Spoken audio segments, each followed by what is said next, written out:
Bila anda membuat simpanan, duit memang tidak akan cukup. Tetapi jika tidak buat simpanan sekalipun, duit anda masih tidak cukup.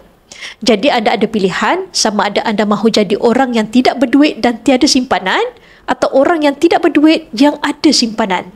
Untuk pastikan simpanan anda berjaya, pertama sekali anda perlu paksa dan kedua anda perlu lupakan simpanan ini wujud. Jika anda sudah kerja bertahun-tahun tetapi masih belum ada simpanan yang kukuh, antara kaedah yang berkesan untuk membantu anda menyimpan adalah simpanan dalam bentuk emas. Anda boleh pilih kaedah simpanan di account gap secara auto debit di mana simpanan ini memenuhi matlamat untuk anda berjaya dalam simpanan, iaitu paksa dan lupakan. Simpanan secara auto debit membantu anda supaya duit anda auto masuk ke dalam tabungan emas dan apabila simpanan anda bertambah secara auto, ia menjadikan anda auto kaya setiap bulan.